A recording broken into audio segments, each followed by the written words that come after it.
Selon vous, quels sont les atouts de notre territoire, de notre ville? C'est-à-dire que c'est une ville qui est très attrayante dans le sens où elle est très bien située par rapport aux grandes métropoles qui sont Rennes, Le Mans, même voire Nantes. Et je trouve qu'aussi elle a ce côté un peu rural qui est très agréable. Déjà, moi je pense que c'est le centre historique en fait, tout ce qui est, c'est très joli quoi, c'est vraiment très agréable quoi. Alors, les atouts de notre territoire, c'est le bon vivre en Mayenne, la proximité des gens, l'accueil dans les commerces, voilà. Selon vous, quelles sont les faiblesses de notre territoire, de notre ville? Faiblesse, moi je dirais le parking. Le parking, ça serait plus intéressant que ça soit gratuit le samedi, donc ça attirerait les clients pour les commerçants. Les faiblesses un petit peu, la jeunesse qui part des départements, de la ville. Je pense qu'il faudrait peut-être essayer de travailler un petit peu plus sur accrocher un petit peu notre jeunesse pour qu'ils puissent rester dans notre département, parce qu'on a quand même un département, comme je disais à l'instant, qui est quand même assez attractif. Mais il faut aussi peut-être leur donner la possibilité de pouvoir rester sur ce département.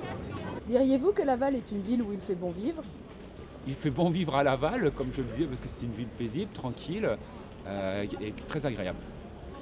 Ah oui, oui, tout à fait, parce que moi j'habite sur la place de la Trémoille depuis 40 ans et je ne lâcherai pas.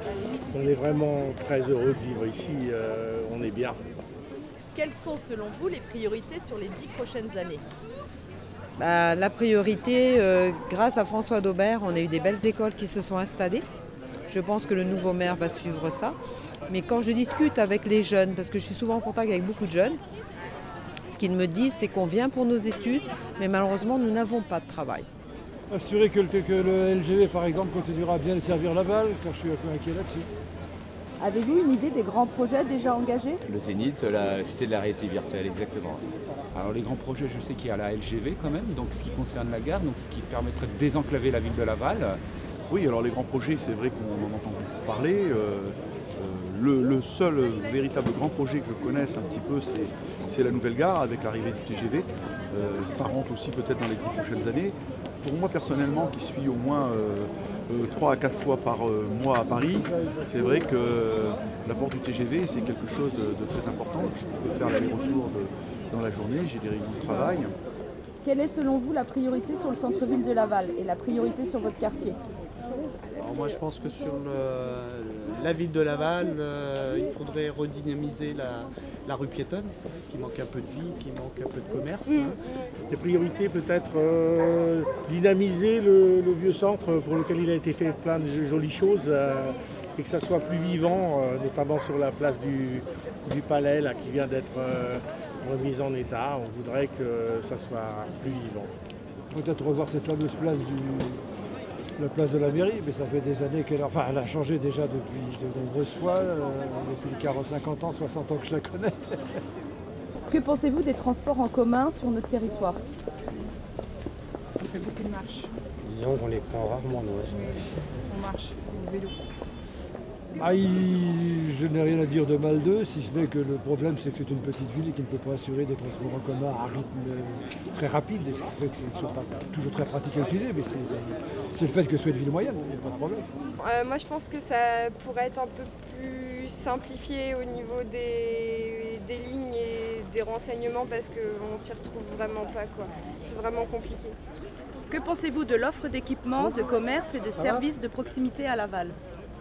Comme je disais tout à l'heure, il y a des choses, mais je pense qu'il peut y avoir encore plus de choses. Et je pense qu'il faut faire confiance à des gens qui amènent le petit plus, la proximité. Nous, ça nous satisfait très bien, même des commerces du centre-ville, c'est très bien. Le service de proximité sur les commerces, ça sera toujours les petits commerces. Les petits commerçants, ce n'est pas les grandes enseignes que j'ai parlé tout à l'heure, c'est des petits commerçants comme moi, comme tous les amis qui sont autour sur le marché ou même dans les boutiques. On est avant tout des petits commerces de proximité. Et puis au jour d'aujourd'hui, vous savez, quand les gens viennent chez nous, on est aussi des personnes qui savent nous parler, ils nous parlent de leurs soucis. Que pensez-vous de la qualité des espaces verts? Très bien. Bravo, bravo. Moi je suis un amoureux de la Périne, qui est merveilleuse. J'y vais tous les jours me promener depuis que je suis en retraite. Ça manque par endroits effectivement d'espace vert, et notamment dans mon quartier, quartier de la Gare, il n'y en a pas. Selon vous, le logement à Laval est-il un problème? Est-il facile de trouver un logement adapté? Alors moi j'ai été justement un moment à recherche de location, donc la difficulté c'est de trouver, on a beaucoup d'appartements mais anciens, de trouver du logement avec des petits terrains, alors ce que j'habite aujourd'hui sur Avenière, mais voilà. On a soit de l'appartement mais il n'y a pas le mixte petite maison, petit logement avec un peu de terrain, avec terrasse, etc. J'avais eu du mal à trouver. Oui, ça je pense que ça c'est véritablement un problème les logements, parce que je sais qu'il nous manque beaucoup de logements sociaux aujourd'hui. Ça c'est une chose, mais il n'y a pas que le logement social comme on le conçoit, il y a aussi un grand manque de places de stationnement pour les gens du voyage par exemple, et ça c'est aussi très important. Moi je dis que c'est pas facile.